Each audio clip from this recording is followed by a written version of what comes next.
നമ്മൾ നമ്മളുടെ ചെറുപ്പകാലത്ത് ഒരുപാട് മഴകൾ കൊണ്ടിട്ടുണ്ടാവും. ആ ഒരു സമയത്ത് നമ്മൾ കേട്ടിട്ടുള്ള പേരുകളാണ് മഞ്ഞുമഴ, അതുപോലെ തന്നെ ആലിപ്പഴ മഴ, പിന്നെ അത് സാധാരണ നോർമൽ മഴ. ആ മൂന്ന് മഴകളാണ് നമ്മൾ സ്വതുവെ കേട്ട് വരാറുള്ളത്. എന്നാൽ ഇന്നത്തെ വീഡിയോയിലൂടെ ഞാൻ പറയുന്നത് ലോകത്തിലെ തന്നെ വിചിത്രമായിട്ടുള്ള മൂന്ന് മഴകളെ കുറിച്ചാണ്. രക്തമഴ, അതുപോലെ തന്നെ സ്പൈഡർ മഴ, ആ ഒരു തരത്തിലുള്ള വളരെ വിചിത്രമായിട്ടുള്ള ഒരു ഇൻട്രസ്റ്റിംഗ് ആയിട്ടുള്ള മൂന്ന് മഴകളെ കുറിച്ചാണ് ഇന്നത്തെ വീഡിയോയിലൂടെ പറയാൻ ഉദ്ദേശിക്കുന്നത്. Welcome back to talks. Let's video.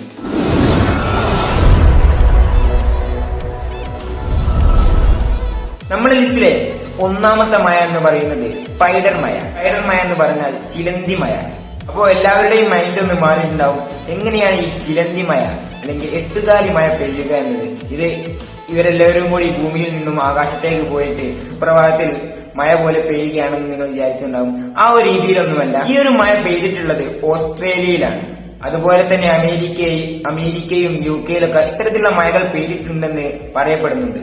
ഇത്തരത്തിലുള്ള ചിലന്തി മഴകൾ പെയ്യാനുള്ള കാരണമായിട്ട് പറയുന്നത് മെയ് മുതൽ ഒക്ടോബർ ആ ഒരു കാലയളവിലാണ് ഇത്തരത്തിലുള്ള മഴകൾ സാധാരണയായി ഓസ്ട്രേലിയയിലും അമേരിക്കയിലും യുകെയിലൊക്കെ കണ്ടുവരാറുള്ളത്. ഈ ഒരു സമയത്താണ് എട്ടുകാലികൾ അല്ലെങ്കിൽ ചിലന്തികൾ ഇണചേരുന്ന സമയം.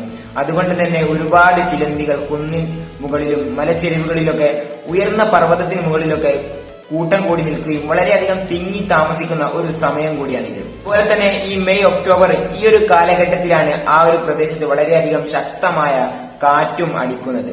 അതുപോലെ തന്നെ ഈ ഉയർന്ന പ്രദേശത്തുള്ള ഇത്തരത്തിലുള്ള കൂട്ടം കൂടി നിൽക്കുന്ന എട്ടുകാലികളൊക്കെ ഈ കാറ്റിന്റെ ശക്തിയിൽ പറന്ന് മഴ പോലെ താഴോട്ട് വീഴുന്നു എന്നാണ് പറയപ്പെടുന്നത്. അതിനാണ് സ്പൈഡർ മഴ, അതായത് എട്ടുകാലി മഴ എന്ന് പറയുന്നത്. നമ്മുടെ ലിസ്റ്റിലെ രണ്ടാമത്തെ റെയിൻ എന്ന് പറയുന്നത് blood rain or red rain എന്നാണ് ഈ ഒരു മഴയുടെ പേര് വരുന്നത്. എന്നാൽ ഇത്തരത്തിലുള്ള മഴകൾ ലോകത്തിന്റെ പല ഭാഗങ്ങളിലുമായിട്ട് പെയ്യുന്നുണ്ട് എന്നാണ് പറയപ്പെടുന്നത്. ഉദാഹരണമായിട്ട് മറ്റു രാജ്യങ്ങളിലേക്കൊന്നും പോകണ്ട, നമ്മുടെ കേരളത്തിൽ തന്നെ ഇതിന് ഉദാഹരണമായ അല്ലെങ്കിൽ സമാനമായിട്ടുള്ള ഒരു മഴ പെയ്തിട്ടുണ്ട്. 2001 ഇടുക്കി, അതുപോലെ തന്നെ കോട്ടയം എന്നീ രണ്ട് സ്ഥലങ്ങളിലാണ് ഇത്തരത്തിലുള്ള ബ്ലഡ് റെയിന് പെയ്തിട്ടുള്ളത്.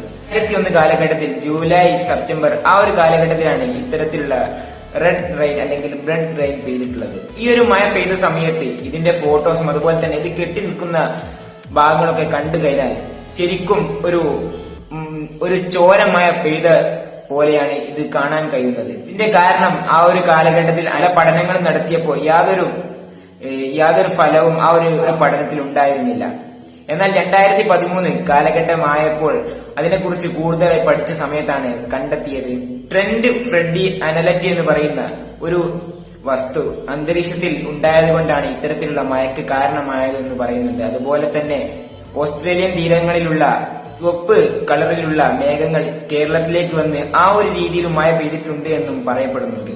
അതുപോലെ തന്നെ 2012 ശ്രീലങ്കയിലും ഇത്തരത്തിലുള്ള മഴ പെയ്തിട്ടുണ്ട് എന്നും പറയപ്പെടുന്നുണ്ട്. ഇതിനെക്കുറിച്ച് പ്രധാനമായും ഇത്തരത്തിലുള്ള മഴ പെയ്യാനുള്ള പ്രധാന കാരണമായിട്ട് പറയുന്നത് അന്തരീക്ഷ മലിനീകരണമാണ്. നമ്മുടെ ലിസ്റ്റിലെ ലാസ്റ്റ് ആൻഡ് ഫൈനൽ മൂന്നാമത്തെ റെയിൻ എന്ന് പറയുന്നത് ചാരമഴ അല്ലെങ്കിൽ ഹാഷ് റെയിൻ. ഇത് കേൾക്കുമ്പോൾ തന്നെ അത്ഭുതമായിട്ടുണ്ടാവും, എന്തായിരിക്കും ഈ ഹാഷ് റെയിൻ എന്ന് പറഞ്ഞാൽ.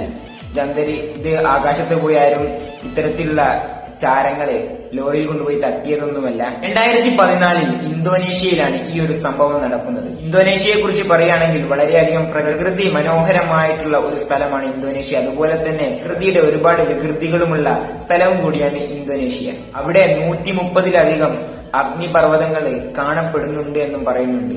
അതുകൊണ്ടാണ് ഇവിടെ പ്രകൃതിയുടെ വികൃതി എന്ന് പറയാനുള്ള പ്രധാനപ്പെട്ട ഒരു കാരണം.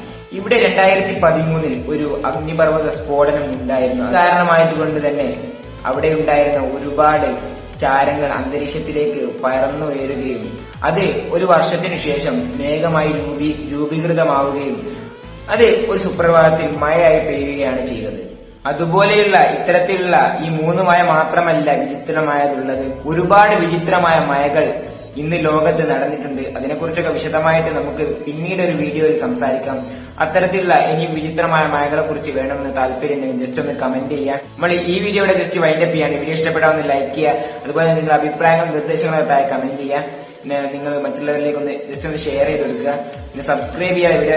വീഡിയോ വരെ കാണുന്നുണ്ടെങ്കിൽ ജസ്റ്റ് ഒന്ന് സബ്സ്ക്രൈബ് ചെയ്യാം. തൊട്ടടുത്തുള്ള ബെല്ലൈക്കനോട് അമർത്തി വെച്ചാൽ നിങ്ങൾക്ക് ഞാൻ പുതിയതായി ഓരോ ദിവസവും 3 മണിക്ക് ഓരോ വ്യത്യസ്ത കണ്ടന്റുകളിലായിട്ട് വീഡിയോ അപ്ലോഡ് ചെയ്യാറുണ്ട്. അത് നോട്ടിഫിക്കേഷൻ ആയിട്ട് വരുന്നതായിരിക്കും. അപ്പോൾ നല്ല മഴ വരുന്നുണ്ട്. അപ്പോൾ പോവല്ലേ?